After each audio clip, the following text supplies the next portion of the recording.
Oh, welcome into a brand new Friday Scramble, April 29th, 2022. I'm Rick Gehman, that right there. Andy Lack. Andy, welcome.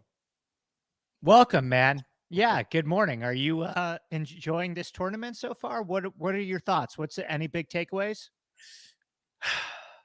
I think the biggest takeaway is we were pretty spot on with the course reconnaissance. I'll tell you that. Playing exactly as we expected, even when I got a chance to talk to Patrick Flavin on Wednesday night. He kind of confirms like the length of it and the wide landing areas and all the stuff that we kind of thought. I'll give us a little tap on the back for how well I think we figured this one out. Yeah.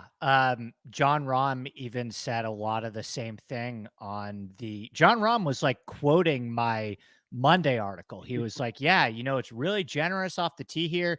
You have to hit a lot of long irons. You have to kind of be comfortable on the slower green surface. So yeah, very pleased with kind of our course breakdown and pre-tournament thoughts. However, I don't know if it's going to translate into a super profitable week for me because I did not bet John Rahm at plus 300, and it feels like it's a very real possibility that he just runs away with this one.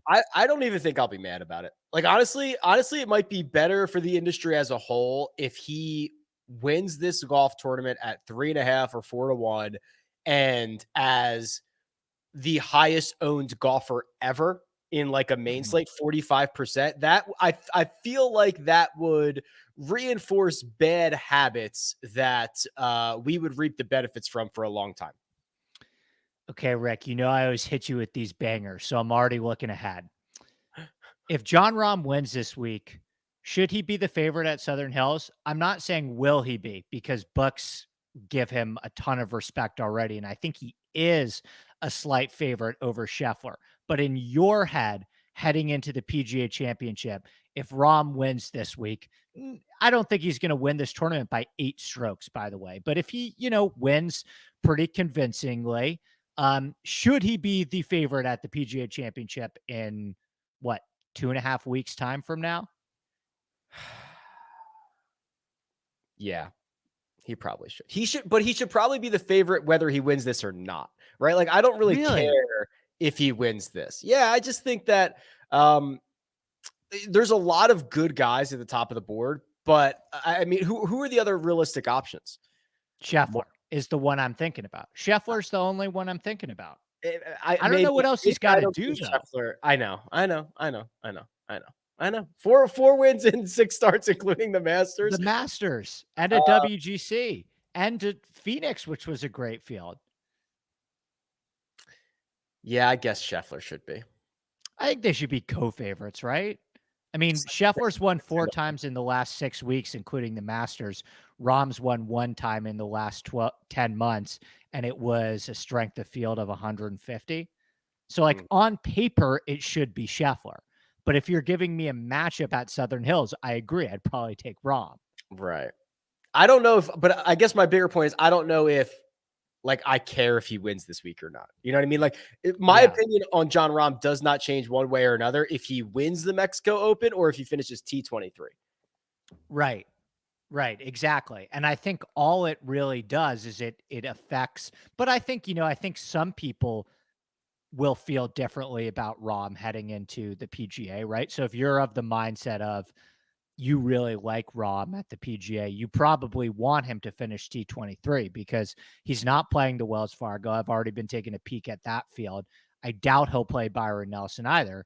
So if this is the last time we see John Rahm, even though it's a poor field, he'll probably be the highest priced golfer at the PGA or second to Scheffler and be pretty highly owned as well. Yeah, certainly seems likely. We are indeed presented by PrizePicks. We're going to get to the props here in just 1 second, but the code you're looking for is Rick. Make sure you have that entered. Make sure you have your fingers ready to go to put these props in. There's also a link in the description. How have you enjoyed this Mexico Open, Andy? I mean, it's got a lot of opportunity for guys not named John Rahm if one of them can pull it off.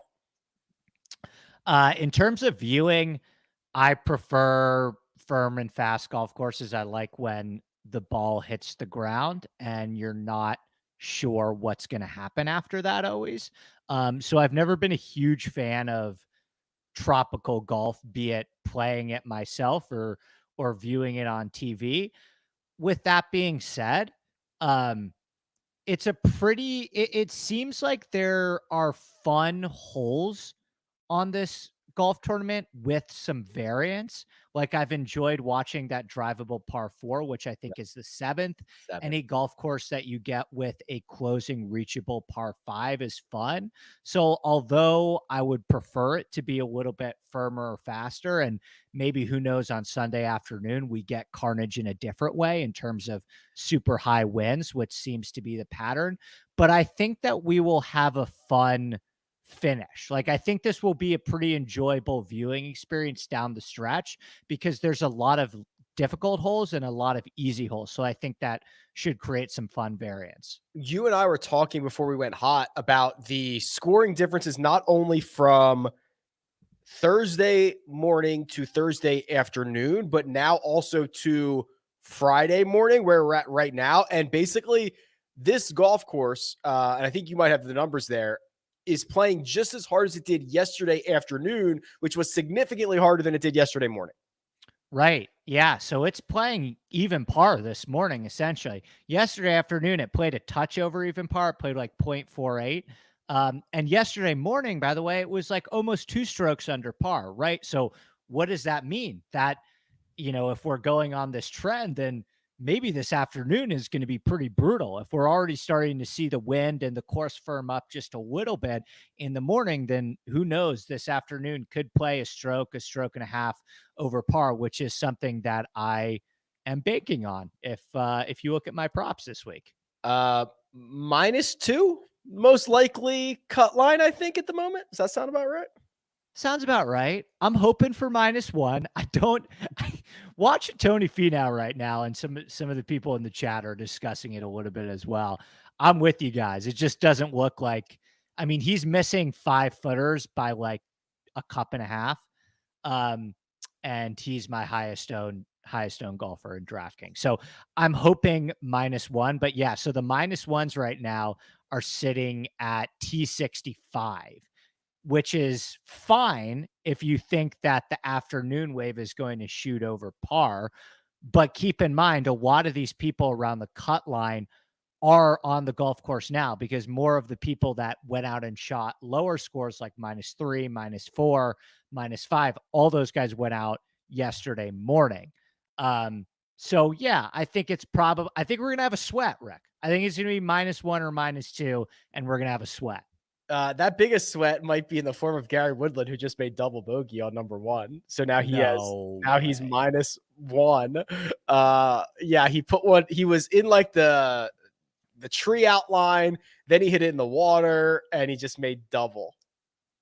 Woodland was a guy that actually, when I was looking at the outline last night and I was looking at players that hit the ball really well and couldn't putt, and we're going off in the morning. Woodland was like the perfect quote unquote live ad guy, because he shot a really good score yesterday afternoon and didn't even putt well at all. Yeah. Disappointing performance. Now we're changing expectations. Just make the cut, Gary. Just make the cut, Gary. That's our new motto for the day. Okay, Andy, we've got obviously guys out on the golf course right now. We're going to have the guys that we have props on coming up soon. So let's hit the props, and then we'll get back into some of the live odds and everything else that's going on in the world of golf. So the coach you're looking for is Rick at PrizePicks. The link is in the description. We'll drop the props on you on the other side. Andy Lack is not only the co-host of The Scramble, but also produces his own show, the Inside Golf Podcast. It's available twice a week, focusing on course breakdowns, DFS, and betting strategies for every PGA Tour event. Admittedly, I was drawn to Andy for his data-driven approach, which you'll find on his Sunday shows as he breaks down the field. But I'm even more impressed by his passion for course architecture, which offers a different perspective of our great game. Mix those together with insightful and humorous guests who don't take themselves too seriously, and you've got a recipe for a great podcast. Follow Inside Golf Pod on Twitter and download Inside Golf wherever you download podcasts. Okay, Andy, let's do Prop It Like It's Hot, presented by PrizePicks. We are going to release 4 props, and you can go and put them all together in one single entry. You can put 2 together and then another 2 or 3 or however you want, or you could just play the opposite of all of them. It doesn't really matter what you do, but this is what we're rolling with here, Andy. So Armina, release the props. Boom. There they are. Andy, what's your first one? Okay, so I'm going with Rom over 67.5. Now, I understand this is a squeamish one, certainly. And Rom was great yesterday, but he also made a 42-foot eagle putt and chipped in, and he went out early in the morning. And he even talked about in his post-round interview, he was like, I played in the absolute easiest conditions. It's going to get harder tomorrow afternoon. So he's one of the last guys to go off this afternoon. And yesterday afternoon, it played to a scoring average of 71.4. So you're basically asking Rom this afternoon to gain 4 strokes on the field tomorrow if he's going to shoot 67. It's just a lot.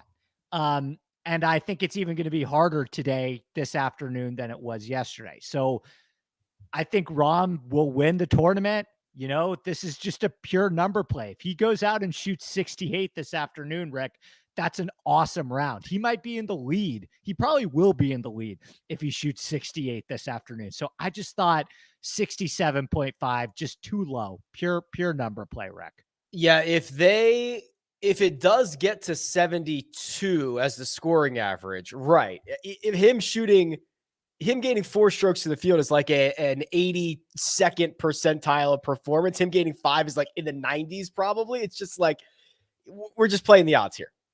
Playing the odds, but pure number play. That was the one that I saw where I was like, this just feels a little bit too low.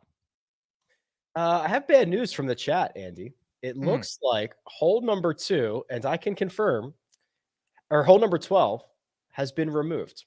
Oh, that was my second one. Yeah, that was one of mine as well. So we both had over 4.5 on hole number 12. They probably removed it because they were getting crushed because we both had over. I had Patrick Reed, you had Pat Perez. Let me just confirm this. They don't have it anymore. That stinks. I don't like that. I can go on the fly though. Here, I'll give you my next one. Then we can talk through a couple of other ones. So okay, cool. I'm going with Sebastian Munoz over 9 fairways. He missed 1 yesterday, which is 12. He hit 12 out of 13. I understand the conditions are going to get a little bit harder, but everything that we've known from early reconnaissance on this course has been wide, generous landing areas. And that has proven to be true. Sebastian Munoz is a great driver of the golf ball in general, and he showed us that on Thursday. I think no problem, goes out, hits at least 9 fairways. I'll take the over on Seb Munoz. So we've got Rom over 67.5, Munoz over 9 fairways, and then we got to do a little real-time research here, Andy. Anything stick out to you? Yeah, what do you think about Wise over 68.5? So that's the lowest, and I like Aaron Wise. I think both of us, I bet Aaron Wise pre-tournament. I think you might have as well. Yeah, I've bet him like every week for like 15 every week. So, yeah. So again, I'm just looking at as a potential number play here, right? Like he has the second lowest over under besides Rom at 68.5. And again, like if Wise shoots 69 today, there's a potential for him to be gaining 2.5 strokes on the field, right? Which is Wise is not a 2.5 plus 2.5 on the field guy.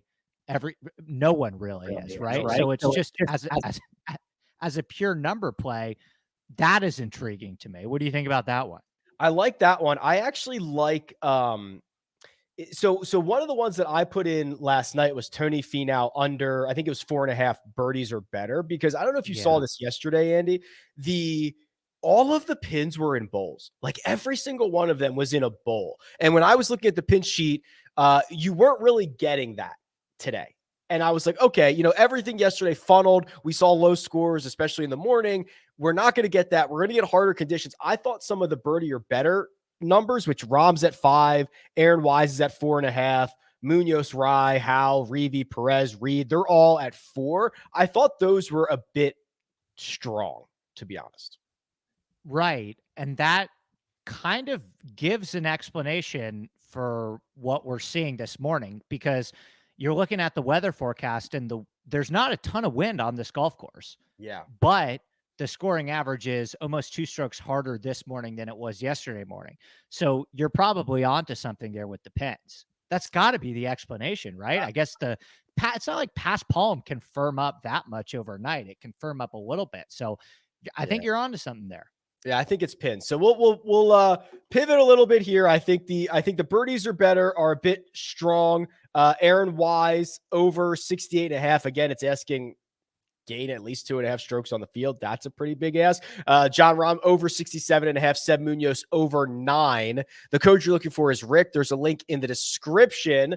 I always love the hole 17 green in regulation. Just one shot, Andy. One shot.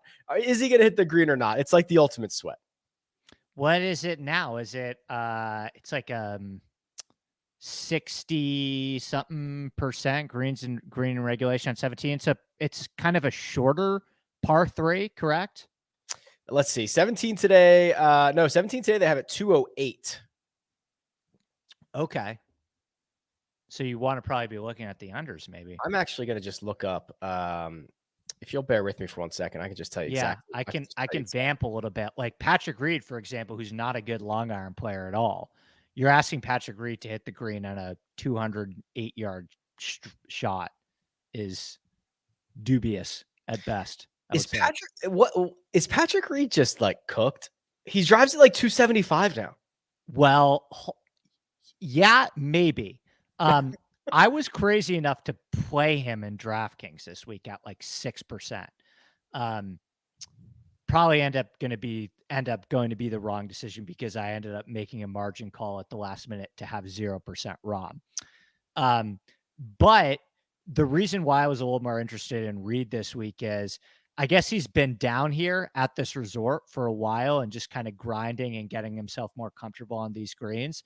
And he shot a -4 in round 1. So he played well in round 1. And again, it was putting, which is kind of what it has to be at this point with Reed. But I think the real good litmus test on Reed is going to be harder golf courses later in the year. Like, I think the US Open is a really good course setup for him, right? So I think he is still going to be in play on courses that have a low greens in regulation percentage where you have to rely on your short game a lot. I think that's where we're going to really learn the most about whether Reed is kind of cooked or not.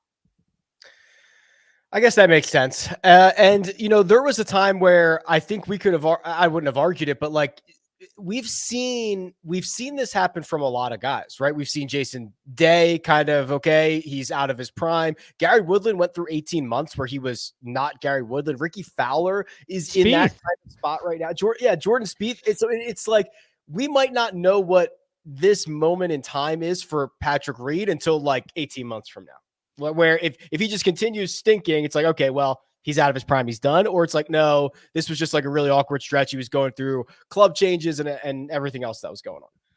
We might be in the middle of it with a guy like Webb Simpson right now too. Yeah. There's even whispers about, hey, is DJ starting to be on the back end of his career, right? So that's the tricky thing about golf is that it probably has the largest range of outcomes in terms of what your prime is. We just saw Phil Mickelson win the third or fourth biggest tournament of the year at over 50 years old. We could use this as a nice little segue to preview what we're talking about a little bit later in the show with Tiger Woods. Golf, there's just such a giant range of outcomes. So you're going to get some golfers that start to decline at 37 years old. You're also going to get some golfers that have the best season of their career at 46. Look what Stuart Sink did a year and a half ago, right? Yeah. Greg Norman almost won a British Open at 60. Tom Watson almost won a British Open at 60, right? So with golf, it's like literally impossible to tell. For sure. Here's the numbers on number 17 right now. So 24 players have gone through, 13 have hit the green. It's 54%. So basically a coin flip on hitting the green. So if you like some of the worst guys from the long ranges or the long irons like a Patrick Reed. I wouldn't mind what would technically be the underside of the green and regulation on 17. Yeah. 0. I like that too. Yeah, I would agree with that. All right. Here's what we're going to do. We are going to go back to, I want to look at the live odds for this event. I want to talk about PGA Championship futures. Then we'll get to some odds and ends, but we'll hit it after this break. If you're not playing daily fantasy on PrizePicks, then you're not really playing daily fantasy. They offer nothing but props, and they do it better than anyone else. You pick 2 to 5 players on an over-under and can win up to 10 times on any entry. They allow mixed sport entries, meaning you can take the over on LeBron James and the under on Jon Rahm. The golf-specific props are amazing. Birdies or better, fairways hit, greens in regulation, round score, and now, yes, single hole props. That's right. What score will a golfer make on a specific hole? I have PrizePicks specific tools on my website to help you build the best entries, and now PrizePicks is offering a 100% instant deposit match up to $100. Just use the code RICK at sign up or click the link in the description. That's code RICK. Good luck. All right, Andy, let's look at the live odds here, which should look something like this. Jon Rahm plus 175 over at Caesars. Aaron Wise 12-1. Brendan Todd is 14. Then you get Aaron Rice, Sebastian Munoz, Sahith Theegala, all in the early 20s. Anything you see that might be of note or might be worth a little bit of a sprinkle on this Friday morning? So I think the players that you would want to target are the guys that are close to the top of the leaderboard, but are already on the course right now in the middle of their round. So they'll be able to get in the clubhouse if you presume that the afternoon wave is going to play over par, which I think is a pretty safe bet at this point. So that the guys that would fall into that category are guys like Scott Brown, who I don't see winning this tournament, guys like Matt Wallace. What about Matt Wallace, Andy? Because he's 65-1 right now. So yeah, that would be the play, right? And he's 5 under with, he's playing 14 right now. So he's only got 5 more holes to play. So, I mean, it's interesting because if you look at Matt Wallace's lead in form, there was absolutely nothing that would indicate that he was playing well this week. Taking it as a Matt Wallace guy, I bet this guy all the time and playing him DraftKings all the time. He had been on a terrible stretch, but he's 5 under today. If he gets to, if you get in the clubhouse, I mean, what's the lead heading into tomorrow night, right? Like we talked about, if Rahm shoots 68, I got to believe like he's signing for 9, 10 under, right? Yeah, I was going to say, like, I would take 9 or 10 right now. Me too. And be pretty happy about my chances going into the weekend. And if Rahm does it, that might be, he might gain 4 shots on the field. Like, that's a great round. That's a great round by anybody who's going off this afternoon already at 7 under. If they gain 4 shots on the field, and it might be more than that, they get to 10 under. Interesting about Wallace too. I just went to check real quick if he was doing it in the quote unquote right way. He is 12th in approach this week, 4th last in the field off the tee, but that may not hurt him that much, right? We have pretty generous fairways. So this is truly a second shot golf course because most guys are hitting it in the fairway here. And even if you're a little bit wild off the tee, you generally will still have a chance at hitting the green. So yeah, I would say Wallace of like this group of Wallace, Brown, Long, Kitayama, and Novak, all those guys, Rick, are at 6 under par and playing the golf course right now. I think I would probably feel the most confident is in Wallace because he has the least amount of holes left to play, and at least he's won a couple times before on the Euro Tour. I think I agree. Jon Rahm plus 175, as crazy as that is, it's only like a small discount from his pre-tournament number. It's not it's not terrible. I was looking at like the true win probabilities heading into today, and it had him at like 33%, which I guess you couldn't say that that's value for the plus 165. Not yet. No. Not yet. Close. No. But Yeah. I'd rather bet him at plus 175 after knowing he's 7 under through rounds 1 as opposed to plus 350 before the tournament started. Right. Which right. is crazy exactly. to think. I would bet either one of those, but I'd prefer now than 24 hours ago. Right. So exactly. It's a crazy world. Real quick, update on our one and done. So you have Gary Woodland, right? You have Gary Woodland. I have Kevin Na. That is, this never works out for me on a Friday. That is currently a 4-shot difference today because Woodland's 1 over and Na, who just missed a short birdie putt, is 3 under. So I'm having a good day, but I have a lot of good Fridays, Andy. I have a lot of great Fridays. I don't have many good Saturdays and Sundays. I'm trying to think back, like if Woodland ends up missing the cut, like, do I regret? Like, I don't know where I would have gone. This field is like, I'm leading by $2 million, right? And I think by any metric that you want to look at, Woodland's a top 5 player in this field. Sure. Is that fair? Very fair. So what benefit would I have, like, trying to get cute and even picking somebody along the lines of like somebody like a Sahith or a Cameron Champ? Like I wasn't going to do that. Right. So I think I'll take my medicine with whatever happens with Woodland. I think it was, given my position with you and the 2-man, I think that was what I had to do. And, hopefully he can make the cut and finish somewhere around 9. We're treading water until the PGA. Is there a future for like a lot more one and done content / tools / like that's got to be one of the fastest growing aspects of our world, right? I would say I probably get the most one and done questions from non-golf people. Like that's why I think it's growing so quickly. The barrier of entry in a one and done is very, very small. Right. So I think like I do a one and done.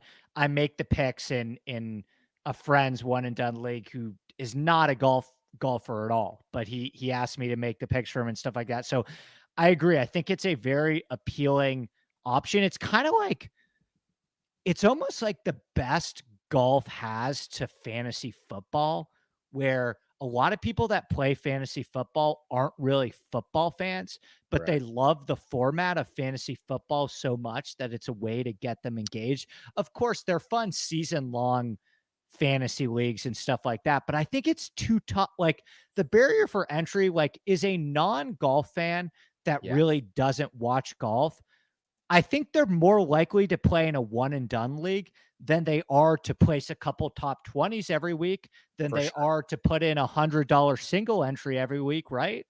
Yeah. And format matters, right? And one and done is a really good format for golf. The best format that we have in the world is a bracket of anything, right? That's why March Madness is as crazy as it is. That's why Janice in accounting fills out a bracket, not knowing what it's the most adopted form of fantasy, essentially, because the format is so good.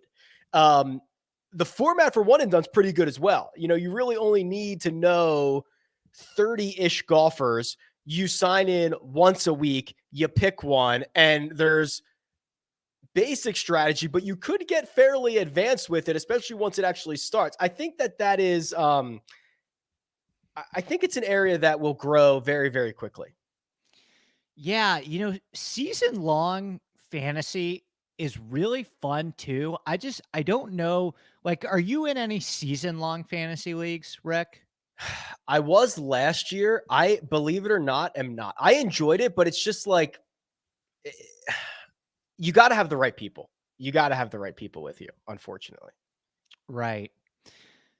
I think golf is a good sport for that. I just don't know if it's like a mainstream thing. I think it's the same thing with fantasy football, right? Where the most fun part of that is the draft. Mm-hmm.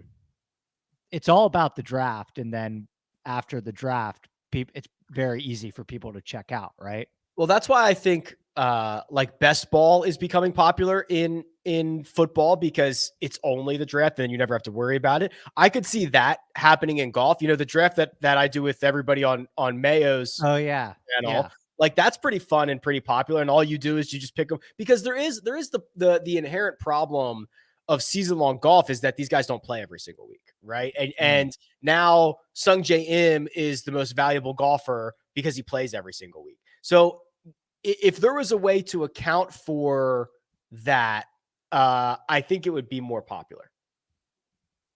It's a good point. Yeah, I'm in a season-long one too with a couple buddies, and I think the draft is the most fun part of it.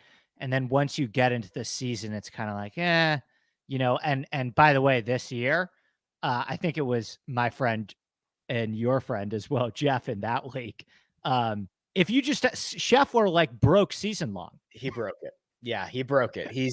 Jeff is just, if you drafted Scotty Scheffler, you're just running away with everything. He has earned, Scotty Scheffler alone has earned more money than like half the teams in that league. Right. And I guess the only guy that you could say has is Cam Smith, right? Because the player's purse but after that, there's like a pretty huge drop off, I would imagine. Yeah, pretty big gap. Last time I saw Scotty was like minus 600 to win the money list with half of the events to go and 3 majors to go. So that should tell you that he's probably going to win the money list like by a pretty significant gap. PGA Championship. We were kind of teasing this a little bit earlier here. I just want to look at the odds real quick for you here, Andy, because we're only a couple weeks out. John Rahm at DraftKings, 11-1. Scotty Scheffler, Rory McIlroy, Justin Thomas, 12-1. DJ and Bryson, who I guess is getting back on track, is 14-1 along with Colin Morikawa. Brooks at 16, Cam Smith at 18, and then you get Cantlay, Victor, and Spieth at 20. Anything of note here? Okay, so don't bet this now. Futures in golf is like, it's dead. They are so protective right now about not getting burned that these odds are going to reset Monday of tournament week.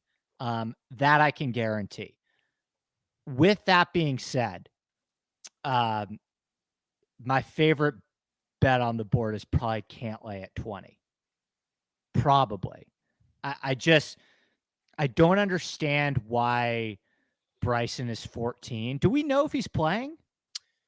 Well, he just tweeted out, I think it was yesterday, that he got his stitches out. So he's like going to start, I guess, swinging and doing whatever. But I will assume he's playing. Yes.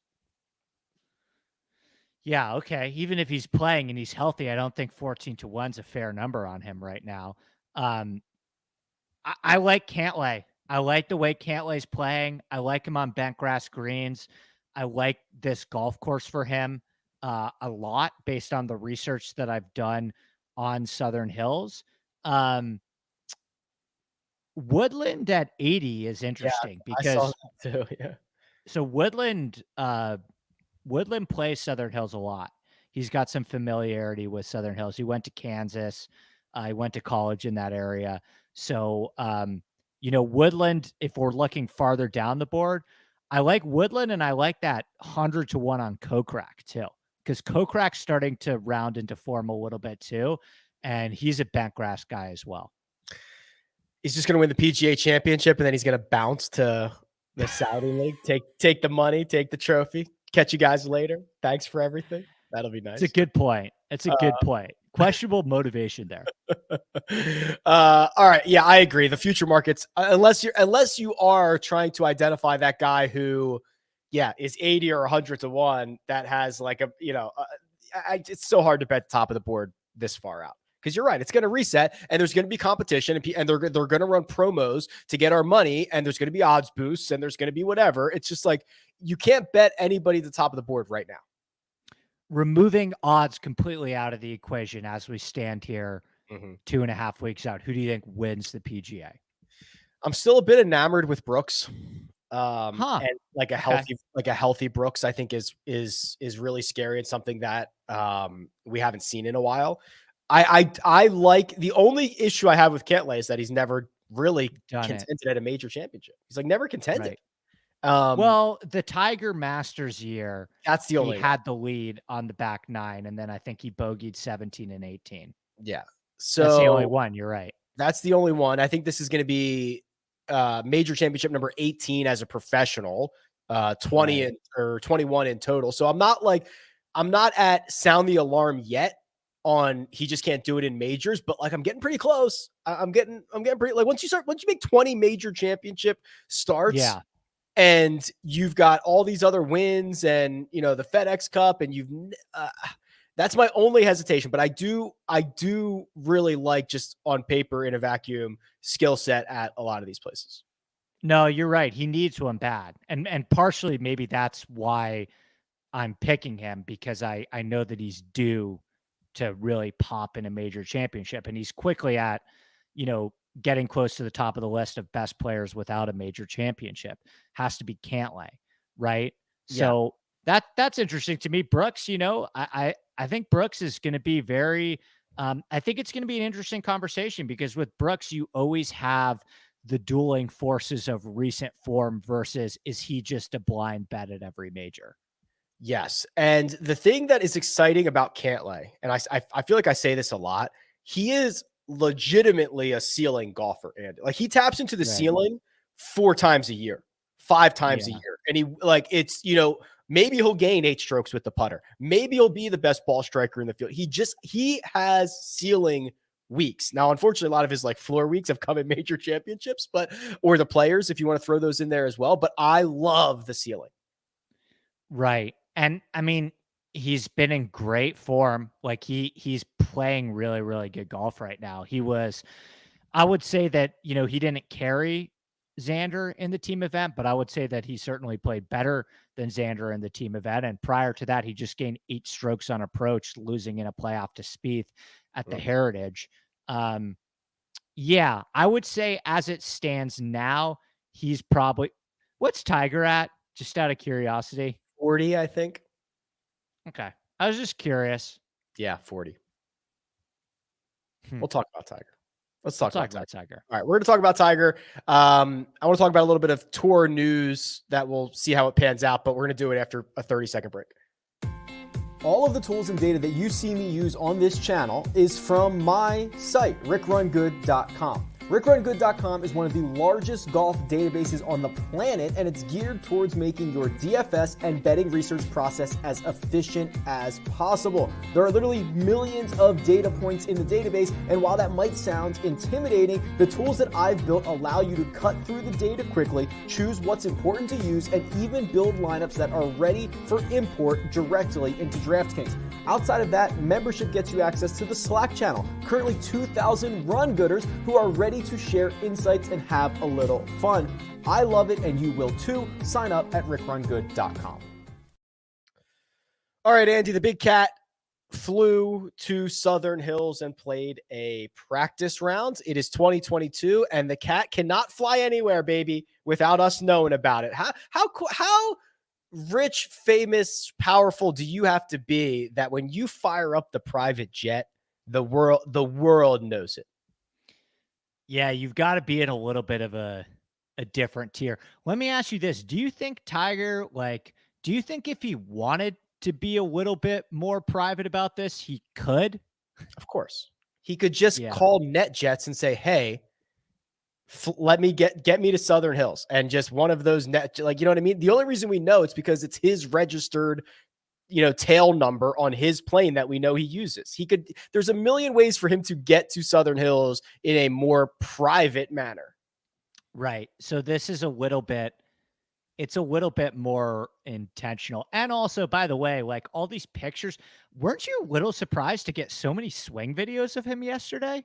It must have been, I don't know if it was like, hey, last minute, or they didn't say, hey, employees, put your phones away. There were like live videos from directly behind him on tee boxes. It almost looks like a dozen people following him around with phones. Okay, so that's the thing, right? Like I've played Southern Hills before.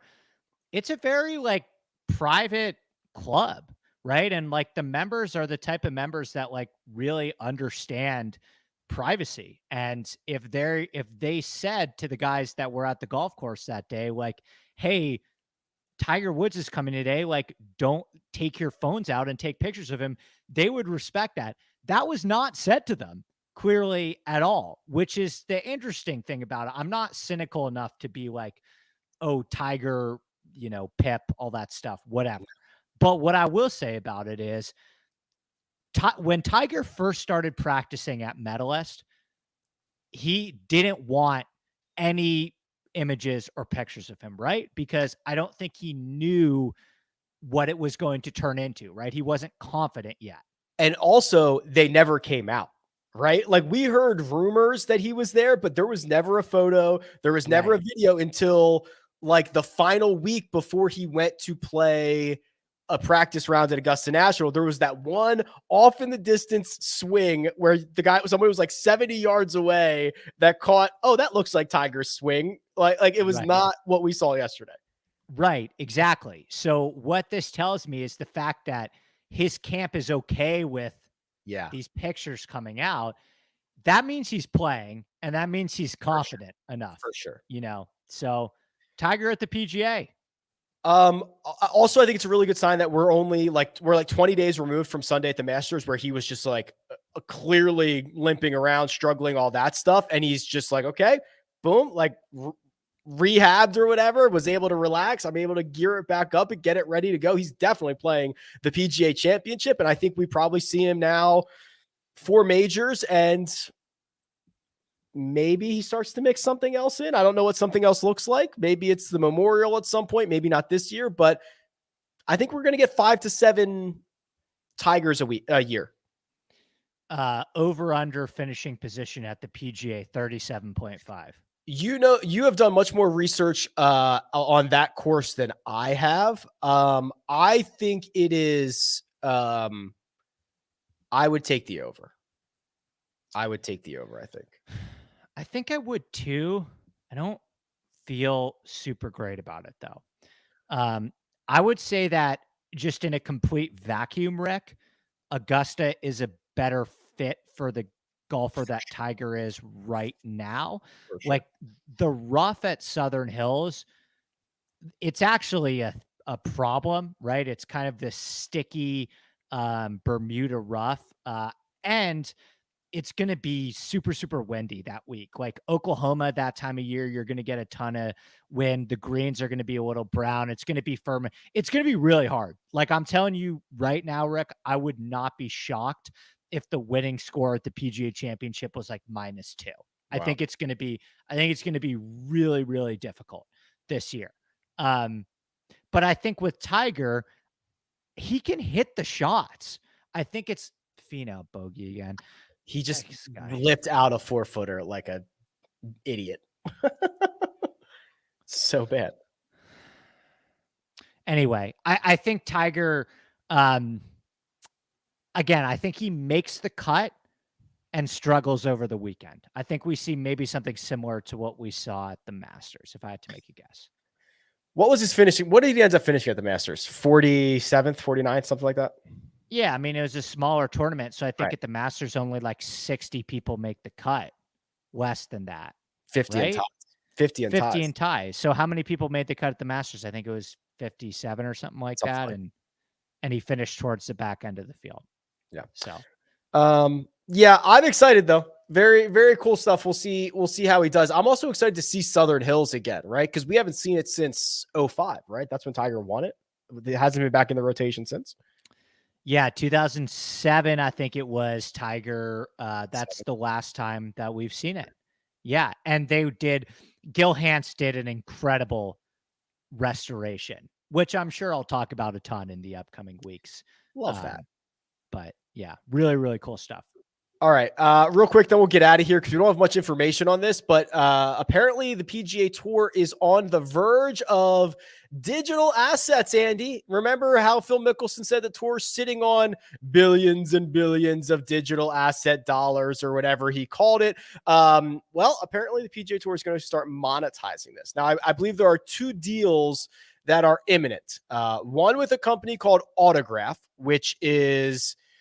You might have seen this. You can buy them on like DraftKings Marketplace. This is Tom Brady's co-founded site where they do NFTs and they send the athletes like a tablet, Andy, and they actually like digitally sign everything. So you're like kind of getting an autograph of these NFTs. So that's part one. And then part two, which is much more prevalent in, I believe, European soccer, this company called So Rare, which is essentially Madden Ultimate Football Team, where you can collect cards of players and now golfers and then put them into fantasy lineups and win apparently real money. Right. So is this this is something that the players, this is an opportunity for the players to make more money too, right? Or just the PGA Tour? No, the players will definitely make more money. Now they have to individually opt into this, which is a little bit concerning because then you might get a situation where none of the big names get in. But with the payout, so they get paid on their FedEx Cup position, but then they're also going to get a percentage of, I guess, their digital assets. So like in NBA Top Shot, LeBron doesn't get more money if his moment sells for 25,000. Apparently in this, they would. So it would almost be encouraging for Rory to be pumping up his own price of his stuff. Right. Okay. So I think this is probably, you could say that this is another play to, it's kind of, they're against Liv right now, right? A little bit in a lot of this stuff because the Liv, I mean, it's happening, and they're going to have, at least, we'll have to say at the very least, better names than I think people expected. So this seems like another move by the PGA Tour to enhance players to say, hey, you can make a lot of money with us too. Yeah, it's just basically more guaranteed money for golfers. And then the bigger name you are, the more money you're going to make. Are you going to get into the NFT fantasy strategy world that will be eventually coming to the world of golf? Probably not, but I just feel like, I don't know. Are you into the NFT? I feel like you're a little bit more knowledgeable on this stuff than I am. I feel like I kind of just missed the boat, and now it's so intimidating for me. I get NFTs that have utility. So like Sure. I own the autograph. I own a couple of the autograph ones, like of Tiger, but I'm not super bullish on that. It was just kind of like a hedge in case this thing goes nuts. But I think, and I thought DraftKings was going to do this because DraftKings got into NFTs, and I thought they were eventually going to release their own where you could buy a Rory McIlroy and plug him into your lineup. That's having utility for something that can actually make you money makes the most sense to me in terms of NFTs, because there's already a built-in value as opposed to just saying this picture of Tiger Woods is worth $1,000. It's kind of like the trading card thing, right? Where the trading card boom happened recently, where you're basically, it's kind of like long-term jock market, right? You're basically having to determine like these stocks of players, and you kind of want to buy them before they go up. Right. I would imagine. Yeah. So it'll be interesting to see who gets into it, how it all shakes out. But apparently we're going to be able to free to play, get packs of cards, open the packs, pull a Scotty Scheffler and plug him into our lineup and try to make real money. Apparently that's going to happen. Sounds interesting. Yeah, cool. My roommate's really into that stuff with the with baseball, and like you open up you don't know what cards you're going to get, and like the unboxing is very exciting. So yeah, maybe I'll get into it. It's a rainy day activity for me. I need to like educate myself on it before I dive head first. Yeah, and I have no idea the timeline on this, so we'll see. Could be a month, could be a year, could be it falls apart and never happens. So we'll see. All right, Andy, anything else before we get out of here? Friday Scramble, Mexico Open. I don't think so. I'll give you this before we head out. Friday midday, I guess, on the East Coast. Rahm or the field? Who are you taking? I'll still take the field. It's just too many guys. Me too. It's tight though. I don't feel great about it, but I will still take the field. Yeah, I'm not like sprinting to actually make that wager, but I'll take the field and just assume that one of these guys finds a ceiling weekend. And hopefully it's our guy Aaron Wise. From your lips to the golf god's ears, I would not make nearly as much as when I was betting him at 125 and 150 to 1, but 35 to 1 and kind of the vindication of this was coming would be, I'd be pretty happy with that. Yeah, certainly. All right. Well, hopefully Aaron Wise gets it done for us. Andy Lack available on Twitter at ADP Lack Sports. Armina produces the show, does all the hard work behind the scenes. Shout out Mina. You can find me at RickRunGood. This has been your Friday Scramble. We'll catch you next time.